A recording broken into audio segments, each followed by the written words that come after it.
सहनो भवतु सहनो भुनक्तु सह वीर्यं करवावहै तेजस्विनावधीतमस्तु मा विद्विषावहै। ओम शांति शांति शांति। श्री सद्गुरु महाराज की जय। हम लोगों को जय घोष पूर्ण समर्पण के साथ करना चाहिए।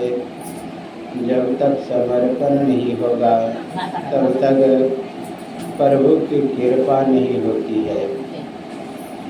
आप लोग जानते हैं गजेंद्र पूरे फैमिली के साथ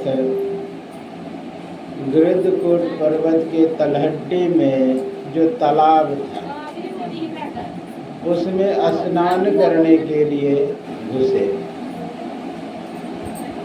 जो ही स्नान करने के लिए घुसे एक दूसरे पर पानी उचेल उचेल करके गजेंद्र नहा रहे थे, स्नान कर रहे थे। उसी समय गजेंद्र का जो दुश्मन था ग्रह, उसने जोर से हाथी का चरण पकड़ा। जितने फैमिली के मेंबर थे, जितने परिवार के सदस्य थे,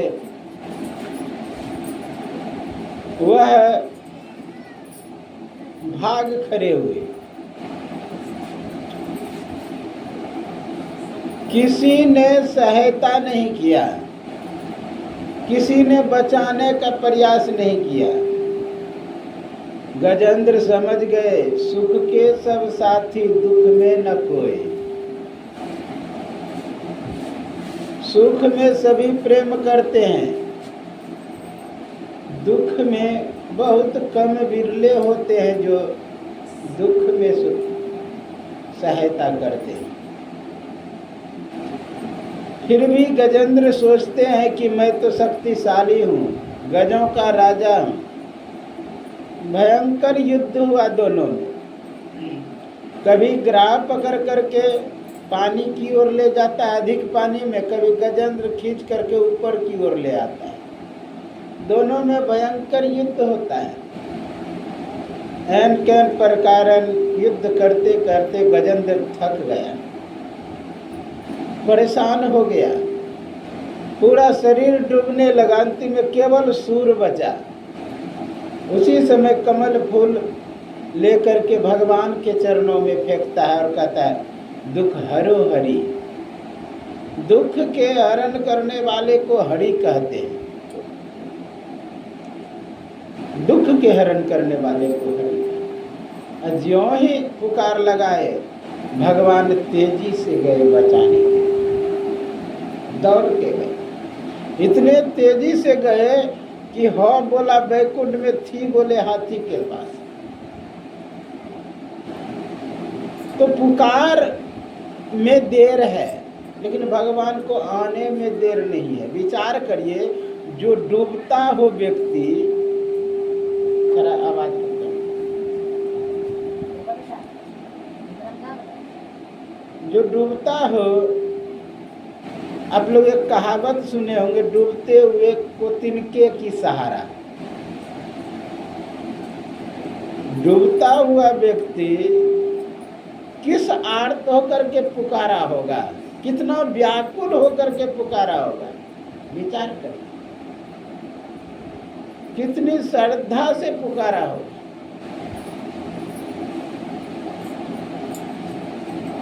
और ज्यों ही पुकार लगाए भगवान आ गए।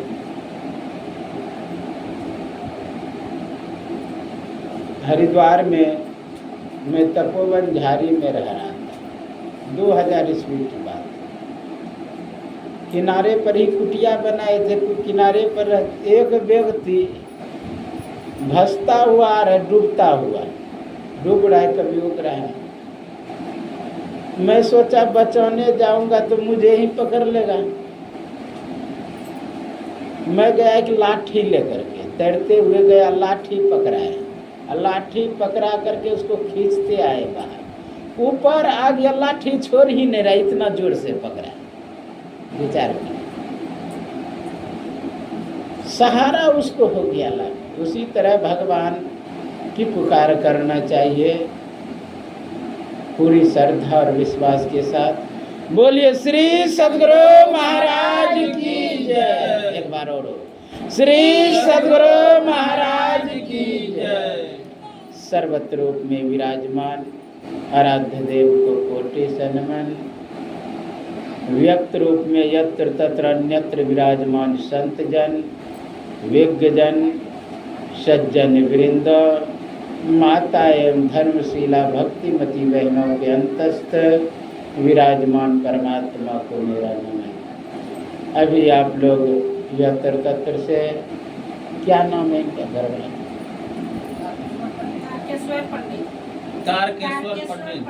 तारकेश्वर पंडित के दरवाजे पर सत्संग में एकत्र हुए हैं। कई दिन पहले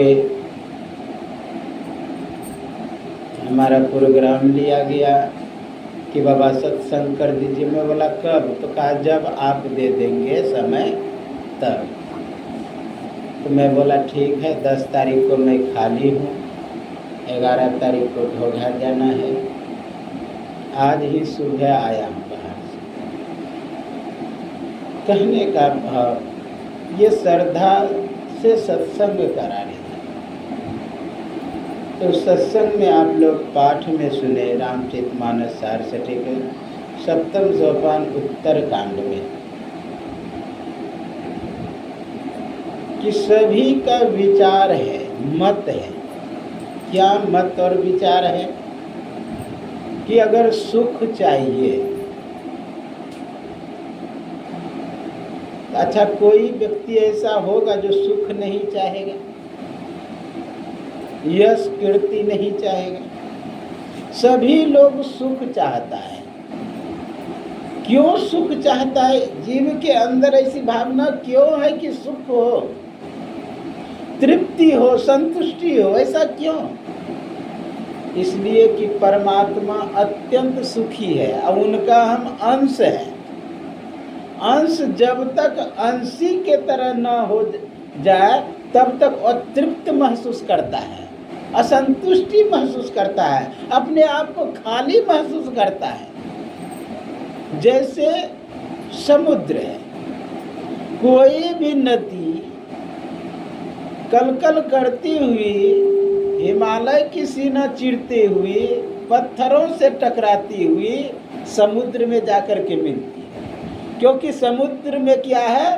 पानियों का भंडार है। वो क्या था? इसका अंश था। वो अंशी से मिलने के लिए तत्पर थी। चाहे वो बादल के रूप में ऊपर में भ्रमण करते हो, कि कहीं पहाड़ पर्वत पे भ्रमण करते हो, कि और कहीं नदी में हो, वह पुनः बाष्पित हो करके ऊपर जाता है, पुनः नीचे गिरता है और पुनः समुद्र में जाता है।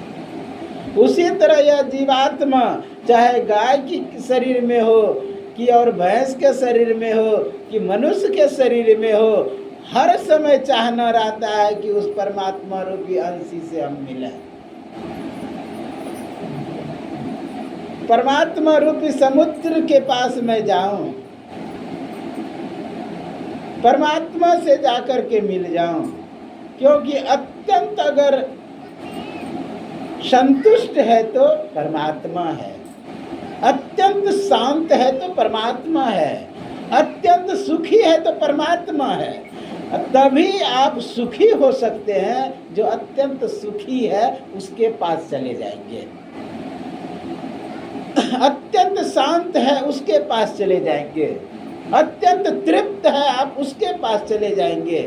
अच्छा, दुखी व्यक्ति के पास जाने के बाद आपको दुख देगा, धनवान के पास जाने के बाद आपको धन देगा, उसी तरह सुखी के पास जाएंगे तो आपको सुख देगा। हर व्यक्ति सुंदर होना चाहता है, चाहे कैसा भी क्यों ना हो। सुंदर होना क्यों चाहता है? इसलिए कि परमात्मा का यह अंश है। परमात्मा अत्यंत सुंदर है। आप लोग सुने होंगे, जिनकी सृष्टि इतना सुंदर, वो कितना सुंदर होंगे। जिनकी बनाई हुई ये प्रकृति, ये संसार इतना सुंदर लगता है, किसी को फूल को देख करके आप मोहित हो जाते, कितना अच्छा फूल है।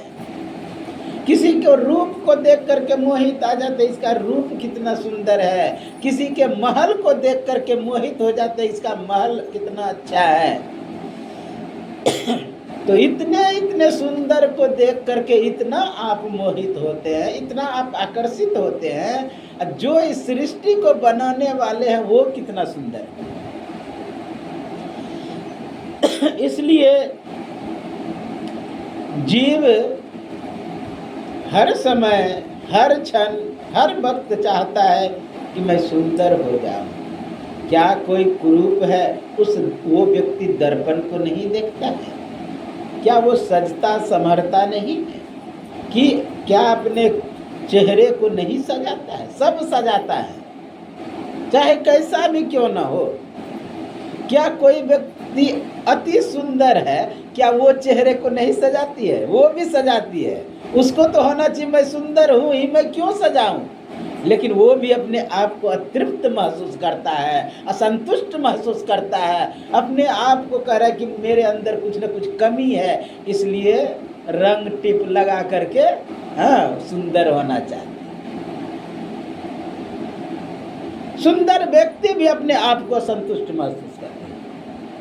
कोई भी चाहे क्यों न सुंदर से सुंदर, उसको तो होना चाहिए मैं तो सुंदर हूँ, क्या जरूरत है। लेकिन उसको, जीव को ये पता है कि मैं सुंदर नहीं, सुंदर परमात्मा है, उनके जैसा होना चाहता है। कोई 10 मंजिल मकान बना लिया है तो उसे पूछिए कि आप संतुष्ट हैं, आपको इतना मकान हो गया? नहीं, यहाँ नहीं तो आप बम्बई में बनाएंगे, बम्बई में नहीं तो विदेश में बनाए। कहाँ संतुष्टि है, कहाँ तृप्ति है? क्योंकि तृप्ति जहाँ मिलने वाली है, जहाँ संतुष्टि मिलने वाली है, जहाँ शांति मिलने वाली है, वहाँ का रास्ता ही नहीं पकड़ा है, वहाँ का मार्ग ही नहीं धरा है, उस डगर पर ही नहीं चला है। तो रूप कहाँ देख लेता है लोग? मकान में। रूप कहाँ देख लेता है? चेहरे में। अगर सुखी होना चाहते हैं, तृप्त होना चाहते हैं, संतुष्ट होना चाहते हैं, तो आप को कहाँ भक्ति करना होगा, भजन करना होगा, मनुष्यता का जो कर्तव्य है उसको निभाना होगा, झूठ चोरी नशा हिंसा व्यभिचार 5 पापों से बचना होगा।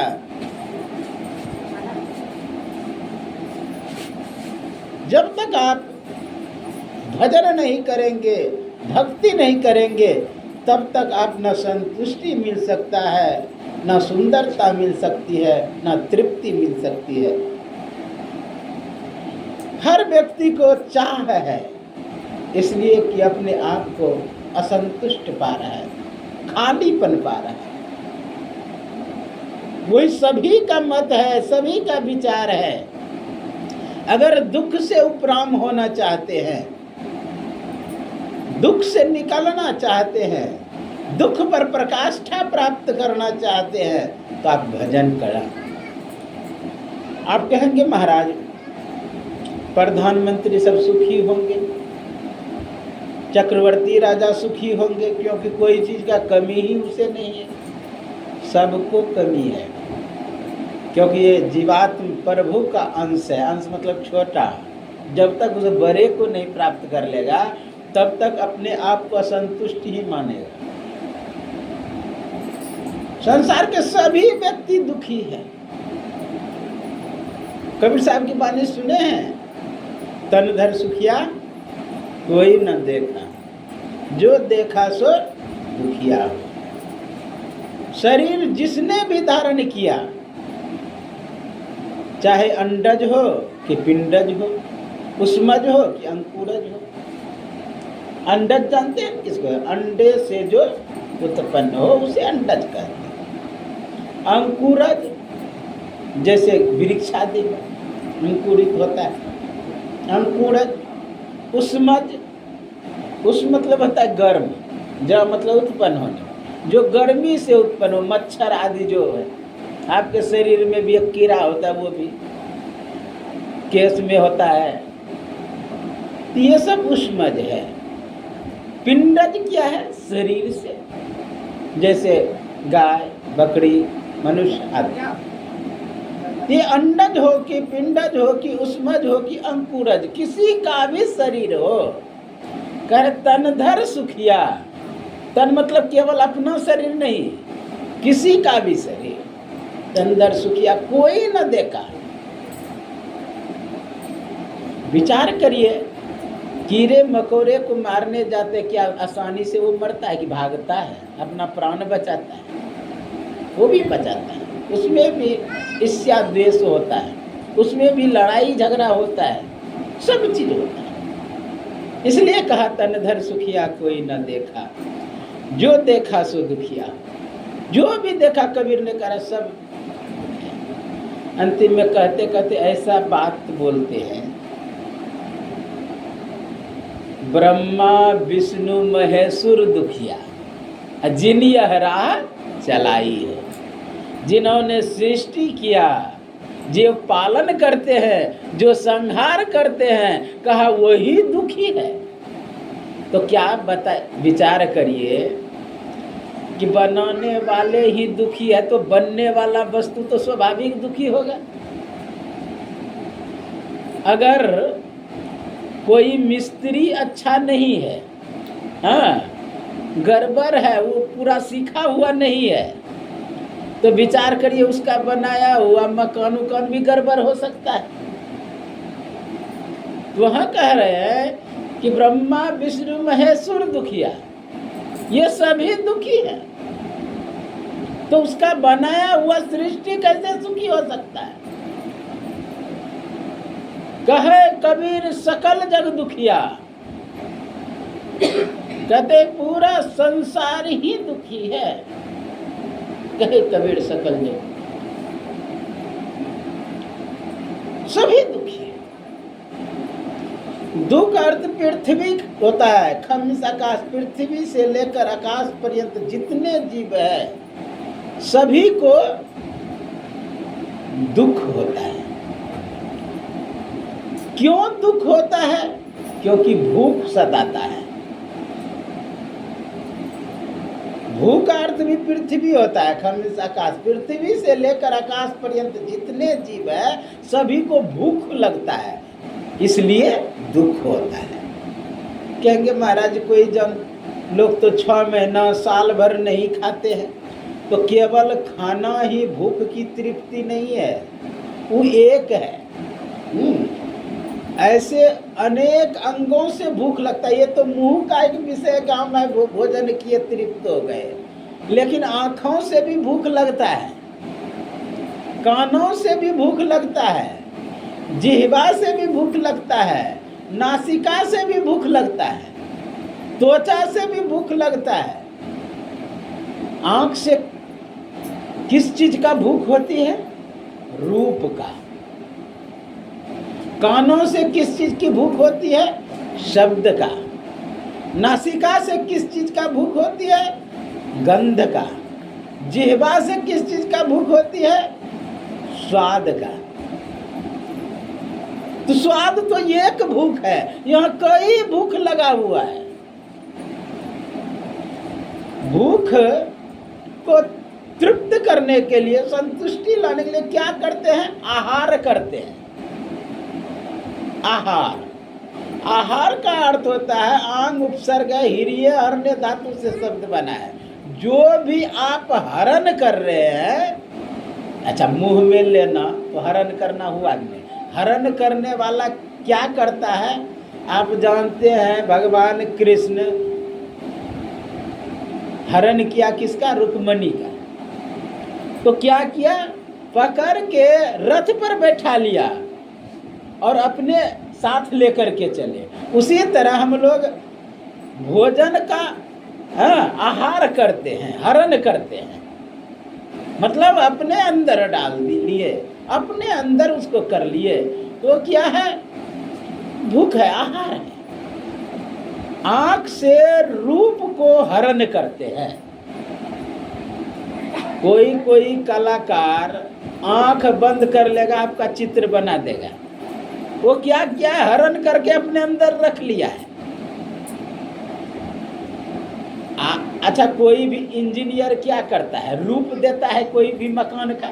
वो क्या किया? उस रूप को हरण कर लिया, अंदर रखा हुआ है। वो फिर क्या करता है? पेन लेता है और उस चित्र को उस पर उधेर देता है। तो आंख से रूप का हरण करते हैं, कान से शब्द का हरण करते हैं, जिह्वा से स्वाद का हरण करते हैं, नासिका से गंध का हरण करते हैं। अच्छा, कोई भी आप अंदर में डालते हैं वस्तु, तो आप जानते हैं उसका असर करता है शरीर पर। अच्छा, भोजन खाते हैं तो शरीर पर असर करता है कि नहीं करता है? स्वाभाविक ही करता है। कोई भी भोजन करिए, आप कमजोर हो जाते हैं तो डॉक्टर कहता है अमुक चीज खाओ, या दवाई देते हैं शक्ति वाला, ताकत आए। तो इसका मतलब शरीर पर असर किया हुआ दवाई या भोजन। दूध खाने के लिए कहता है, या घी खाने के लिए कहता है, या दही खाने के लिए कहता है, या मक्खन खाने के लिए कहता है, या दूध से बनी हुई कोई और वस्तु खाने के लिए कहता है, तो उससे ताकत आता है, शरीर पर असर करता है। जब एक आहार असर शरीर पर कर सकता है, तो विचार करिए क्या रूप असर नहीं करेगा? वो भी तो आहार है। गंध भी असर करेगा, शब्द भी असर करेगा। शब्द तो ऐसा असर करता है, कोई गाली दे दे डंडा उठा लेते हैं, कितना रिएक्शन होता है। कोई अपशब्द कह दे, गुस्सा से तिल मिला जाते हैं, शरीर पर असर किया। उसी तरह गंध को भी समझ लीजिए। अच्छा, गंध भी असर करता है कि नहीं?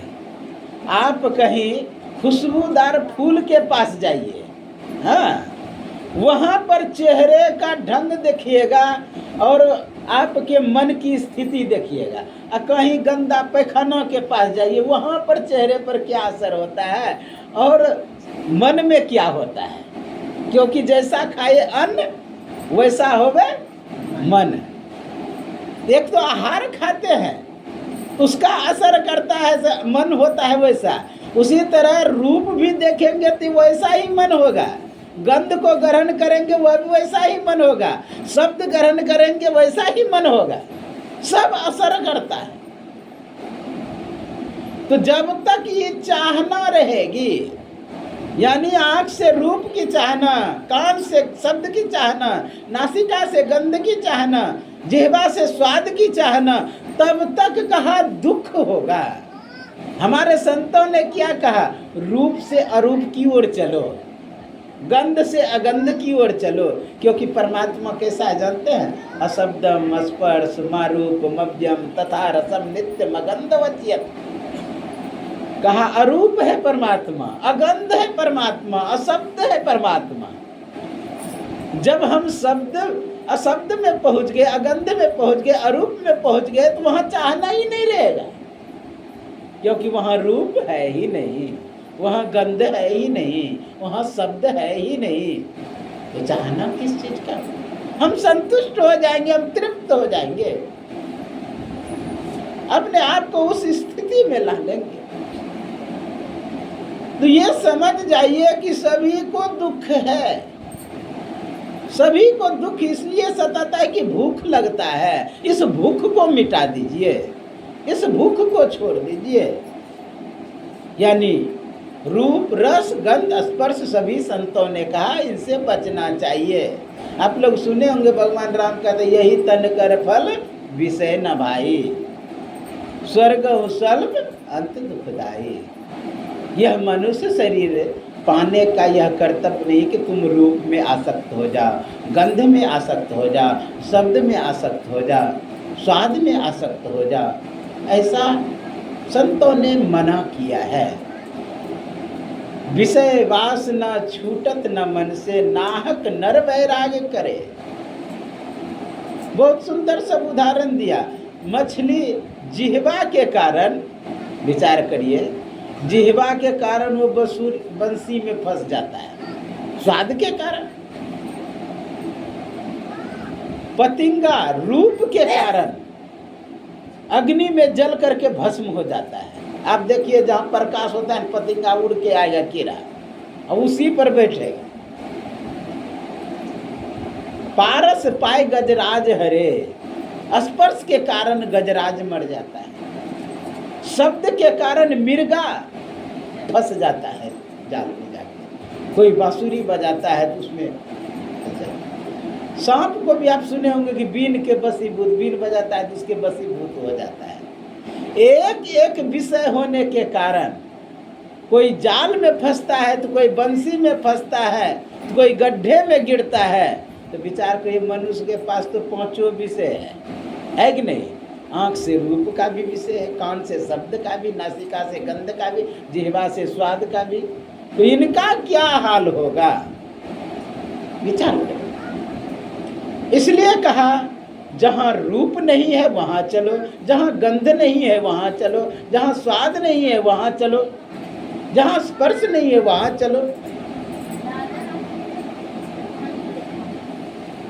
जल्दी से अब मुख को मोरो, राधा स्वामी कहा, अंतर अजब विलास। हे इंद्रिन तुम भोग दीवानी, क्यों फंसो काल की फांस। हे इंद्रिन तुम भोग दीवानी, तुम भोग के दीवानी क्यों हो रहे हो, क्यों तुम फंस रहे हो। हे इंद्रिन तुम भोग दीवानी, क्यों फंसो काल की फांस। कहा कि उस रूप रस गंध स्पर्श शब्द में जाना काल के फांस में फंसने के बराबर है। हे मनमा तू सदा के संगी, हे मनमा तू सदा के संगी, सदा संसार के संग में रहे हो, सदा के संगी, क्यों फंसो काल की फांस। हे मनमा तू सदा की संगी, त्यागो जगत की आस। यानी आपका जो मन रूप रस गंध स्पर्श में फंसा हुआ, त्यागो उसे। उलटी पाछिलो पैरो पकड़ो, पसरा मना बटोर। कहा उलटी पाछिलो पैरो पकड़ो, उलट जाइए। जैसे कि हम पश्चिम की ओर जा रहे हैं तो पूरब की ओर चलिए।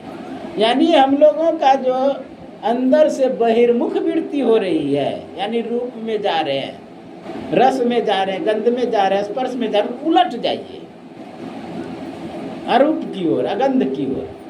वही करे उलटी पाछिलो पैरो पकड़ो। कैसे? तो पसरा मना बटोर, मन जो इधर उधर पसरा हुआ है बटोरिए। बटोर शब्द लगता है देहाती है, हाँ, बटोरते हैं हम घर आंगन जो बुहारते उसको बटोरना कहते हैं। बटोर करके क्या करते हैं? जमा करते हैं। उसी तरह हमारा जो मन रूप रस गंध स्पर्श में फैला हुआ उसको बटोरे, यानी झाड़ू दे करके बुहार के एक जगह करें, मन को भी कह रहा है एक जगह करें। वही कह रहे हैं, हे मनमा तो सदा के संगे, त्यागो जगत की आस, जैसे बनो तैसे करो कमाई। कहा जैसे हो वैसे कमाई करे। आप तो अर्थ लगा लेंगे भाई कमाई करने के लिए कहा, लेकिन जैसे बनो इसका मतलब चोरी करें तब न धन होगा। जैसे बनो तैसे करो कमाई, बेईमानी करें, डकैती करें, संतमानी तो समर्थन कर रहा है। जैसे बनो तैसे करो कमाई, लेकिन क्या करे? धर चरणन विश्वास। तो अर्थ बाहर नहीं लगाइएगा, जिसका प्रसंग चल रहा है उसी का अर्थ लगता है। जैसे सैंधव का अर्थ होता है घोड़ा, सेंधव का अर्थ होता है नमक। दो अर्थ मान लिए बता रहे हैं। अगर कोई व्यक्ति भोजन करने के लिए बैठा है और किसी को कहे कि सेंधव लेकर के आओ, तो घोड़ा लेकर के आएगा तो अच्छा लगेगा? वो क्या लेकर के आएगा? यदि खाने के लिए बैठा है, मांग रहा है सेंधव, तो नमक लेकर के आएगा। अगर कोई व्यक्ति पहन ओढ़ के धनुष लेकर के तैयार होकर युद्ध करने के लिए जा रहा है और उस समय कहेगा सेंधव लेकर के आओ, नमक लेकर के आएगा तो अच्छा लगेगा? उस समय घोड़ा लेकर के आएगा। तो प्रसंगानुसार अर्थ लगता है। धर चरणन विश्वास, अर्थात गुरु के शरण में इतना जो गुरु का बताया हुआ मार्ग है, जो रास्ता है, हम उस पर चल करके, वही हुआ असली धन। यानी जो भजन करके प्राप्त कर रहे हैं, भक्ति करके प्राप्त कर रहे हैं, वो है असली धन। राम नाम, हाँ, जो वह है असली धन है। इसलिए कहा कि जैसे बनो तैसे करो कमाई, धर चरणन विश्वास। राधा स्वामी दीन दयाला, दैयो अगम निवास, जहाँ कोई गम नहीं। इसलिए सुख को पाना चाहते हैं, शांति को पाना चाहते हैं, तृप्ति को पाना चाहते हैं, तो हम संतुष्ट हो जाएं। यानी मांग नहीं हो, यानी चाहना नहीं हो, भूख नहीं हो, तो हम उस स्थिति को प्राप्त कर लेंगे, सुख को। ना ही तृप्ते परम सुखम, तृप्ति से बढ़ के कोई सुख नहीं है। इसलिए तृप्त हो जाए, संतुष्ट हो जाए, मांग छोड़ दें, चाहना छोड़ दें। जब तक चाहना छूटेगी नहीं। आजकल आश्चर्य की बात तो तब होता है, लोग अपने दुख से कम दुखी होता है, अपने दुख से कम दुखी होता है। जैसे हमारे पास झोपड़ी है, झोपड़ी को देख करके कम दुखी होता है, अब बगल में 5 मंजिला मकान है, उसको देख करके दुखी होता है। मतलब दूसरे को सुख देख करके विशेष लोग दुखी होता है कि उसको क्यों बड़ा मकान है। लोग इसलिए दुखी नहीं है कि मेरे पास 1 बिघा जमीन है, लोगों के पास 5 बिघा जमीन है, इसलिए लोग दुखी है। हमारे बेटे को नौकरी नहीं हुआ इसलिए नहीं दुखी, दूसरे बेटे को नौकरी कैसे हो गया इससे दुखी है। लोग दूसरों को दुख सुख देख करके दुखी होता है। एक व्यक्ति था, भगवान का भजन किया, भक्ति किया, भगवान संतुष्ट होकर के उसको एक पत्थर दिया, कहा कि जाओ घर, जो तुम चिंतन करोगे ना इसके पास, वो पूरा हो जाएगा। जैसे तुम कहोगे कि 5 बिघा जमीन 5 बिघा हो जाएगा, अगर कहोगे कि मेरे घर में 100 बोरा अनाज हो जाए तो 100 बोरा हो जाएगा। तुम कहोगे कि मुझे 5 मंजिल मकान हो जाए तो 5 मंजिल मकान हो जाएगा। वो बड़ा संतुष्ट हुआ कि मैं तो बड़ा अमीर आदमी हो गया, अमीर आदमी हो जाऊंगा, जाके चिंतन करूंगा। तो चलने लगा, और ज्यों ही चलने लगा, ज्यों ही चलने लगा, शांत रहिए, बोले श्री सद्गुरु महाराज। ज्यों ही चलने लगा, उसी समय फिर बुलाते हैं वो भगवान, का इधर आओ। कहा ये तो निश्चित है, तुम 5 मंजिल मकान कहोगे तो 5 मंजिल हो जाएगा। 10 बोरा गेहूं बोलोगे तो 10 बोरा गेहूं हो जाएगा। 5 बीघे जमीन बोलोगे तो 5 बीघा जमीन हो जाएगा। लेकिन दूसरा खूबी इसका है, कहा क्या? कहा तुम कहोगे कि हे भगवान मेरा 5 मंजिल का मकान हो जाए तो तुम्हारा 5 मंजिल हो जाएगा, लेकिन पड़ोसी का 10 मंजिल हो जाएगा। तुम कहोगे कि मेरे पास 1 करोड़ रुपया हो जाए, तुम्हारे पास तो 1 करोड़ रुपया हो जाएगा, लेकिन पड़ोसी को 2 करोड़ हो जाएगा। अब कहा कि अगर तुम कहोगे 100 बीघा जमीन हो जाए तो 100 बीघा हो जाए, पड़ोसी को 200 बीघा हो जाएगा।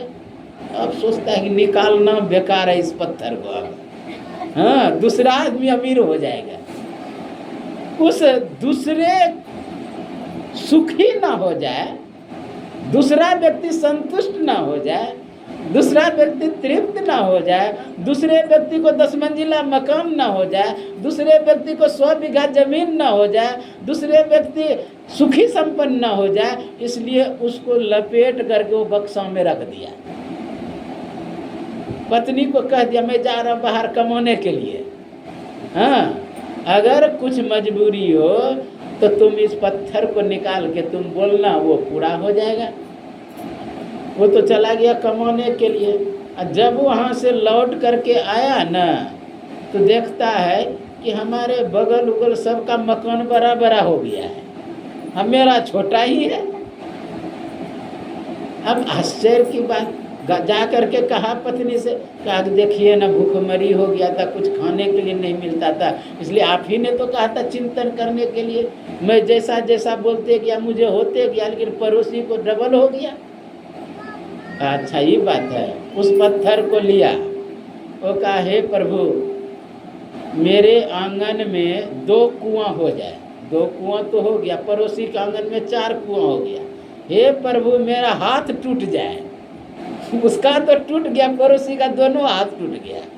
कहा हे प्रभु मेरा एक आंख अंधा हो जाए, उसका तो एक आंख अंधा हो गया, पड़ोसी का दोनों आंख अंधा।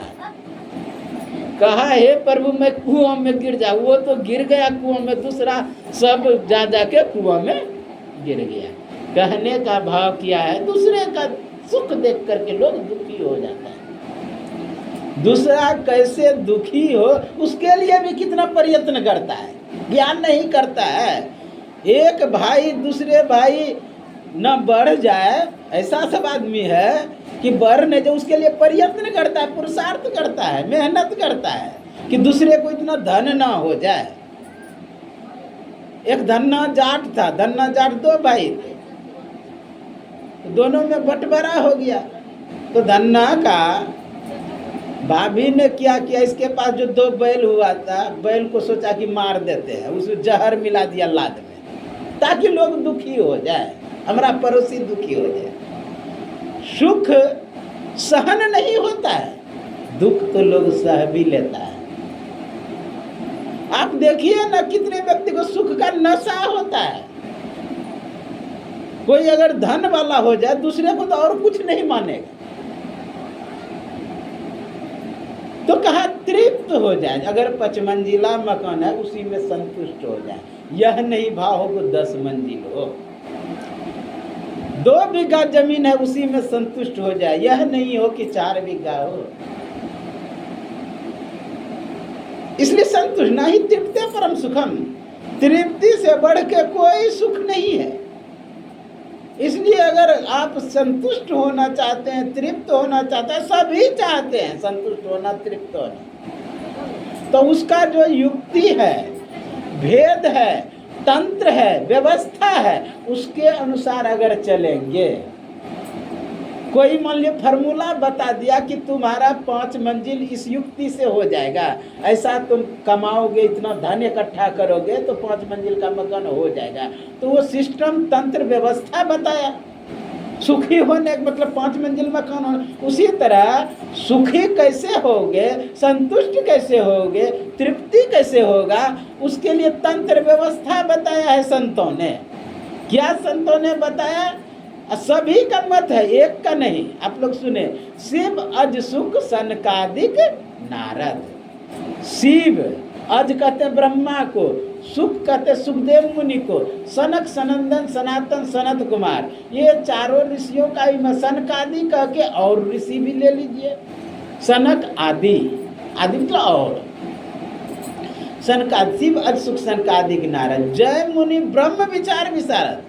ये साधारण सब नहीं है कोई कि 5 को कोई पियक्कड़ बैठ गया, हाँ अनजान व्यक्ति, अज्ञ व्यक्ति बैठ गया और विचार दे दिया, नहीं, बड़े बड़े विचारक है।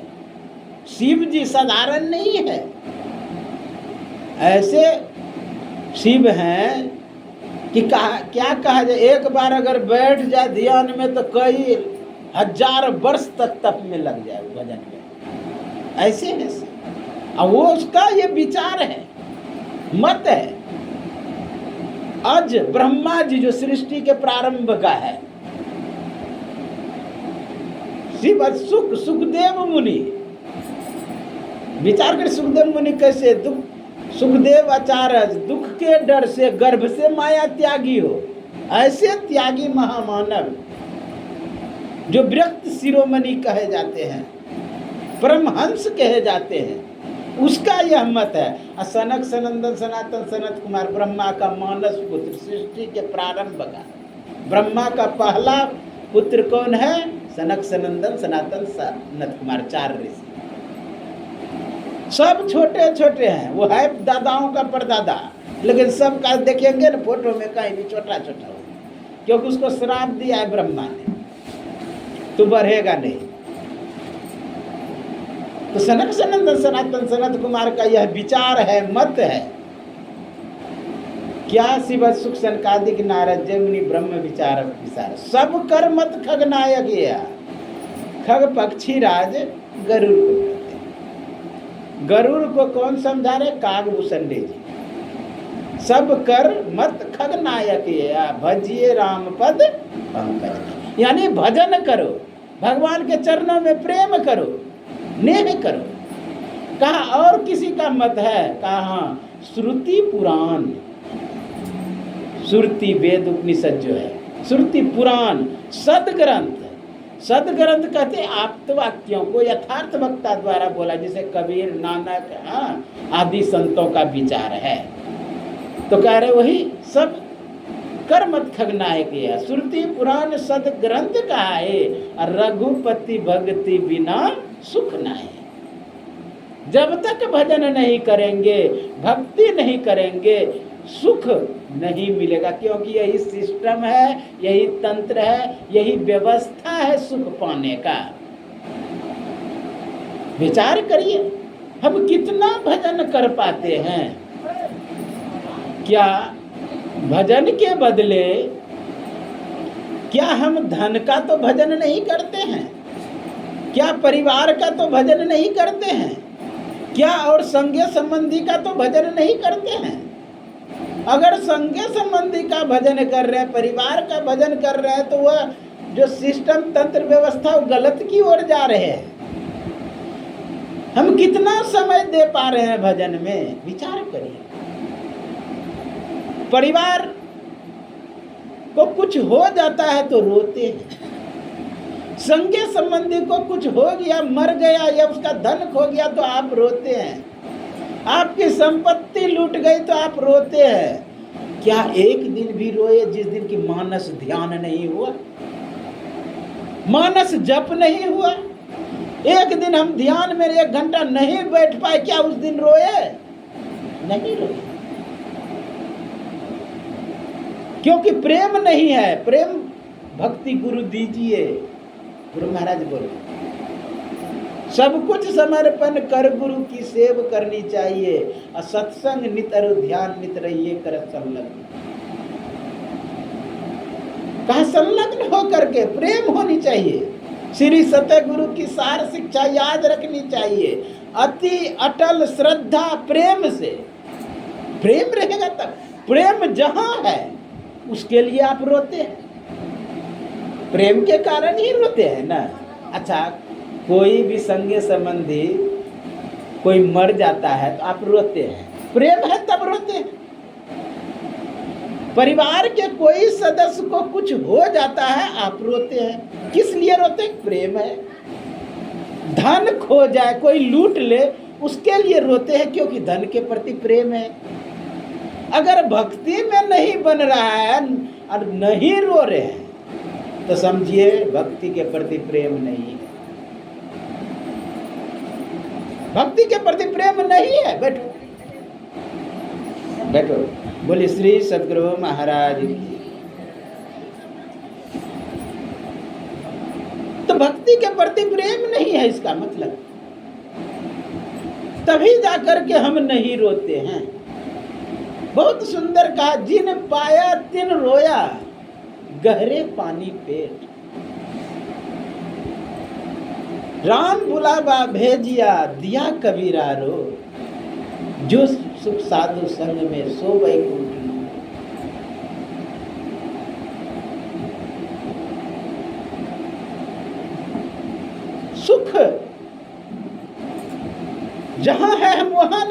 पाते हैं, उधर की ओर नहीं बढ़ पाते हैं, उधर की ओर नहीं चल पाते हैं, तो दुख होगा ही।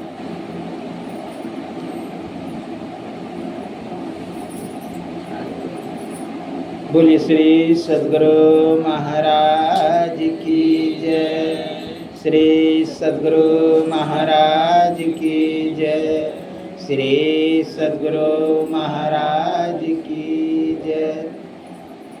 हरिद्वार में मैं जब टापू पर रहता था, 3-4 धारा के पार कुटिया बनाए थे। अनेक महात्मा कुटी बना बना के रह रहे थे, दूसरे संप्रदाय का भी। एक भक्त आया राशन देने के लिए, अनाज देने के लिए महात्मा सबको। तो मैं सभी को घूम घूम के दिला रहा था। एक महात्मा कृष्ण की मूर्ति थी, रो रहे हैं बैठ के उसके। अब मैं बाहर से आवाज लगा रहा हूँ, सुनी ही नहीं। जाके हिलाया, फिर भी रो रहे, कुछ शुद्ध बुद्ध नहीं। ये है भक्ति। हम लोग, आप लोग सुने होंगे, प्रेम बिना जो भक्ति है सो निज डिंब विचार, उद्र भरण के कारणे जन्म गवायो सार। प्रेम बिना जो भक्ति है ना, वो बेकार का। प्रेम होनी चाहिए। अब प्रेम जहाँ है रोते हैं, अब प्रेम जहाँ नहीं है वहाँ क्यों रोइएगा। सत्संग एक दिन छूट गया साप्ताहिक, क्या उस दिन रोए? क्योंकि सत्संग के प्रति प्रेम नहीं है, इसलिए रोए नहीं।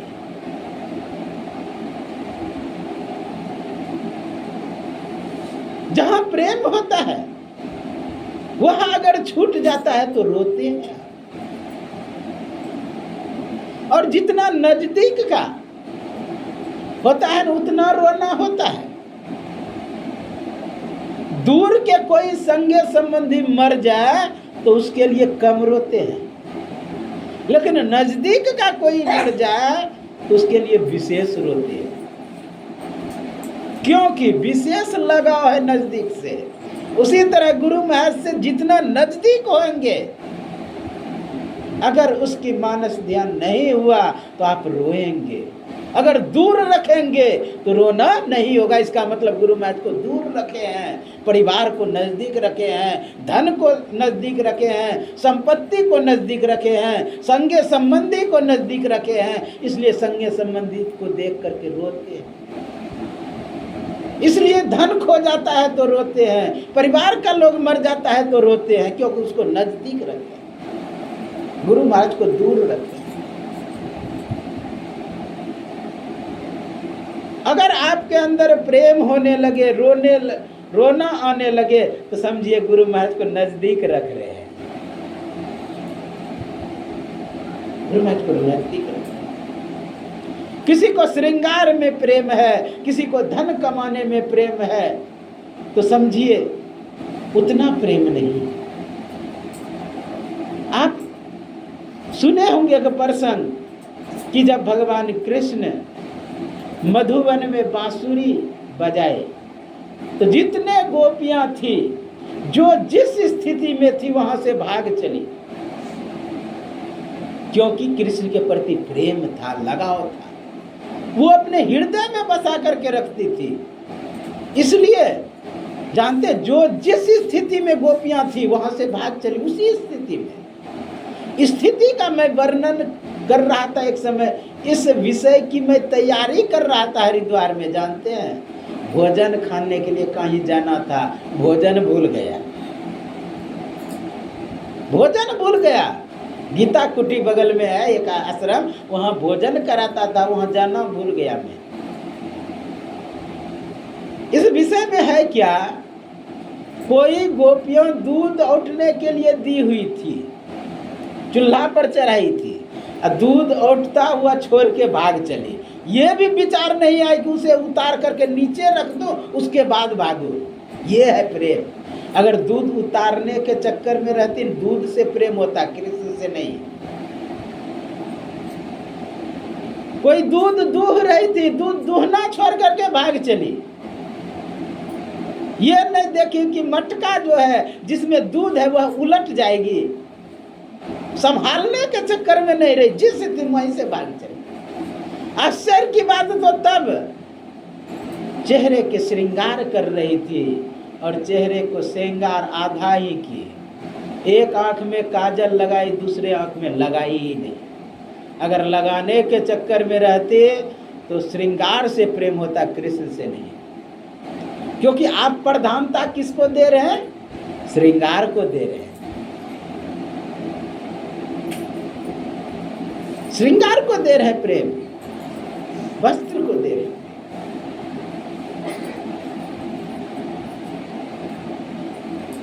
इसलिए हमें चाहिए कि भगवान से प्रेम बढ़ाकर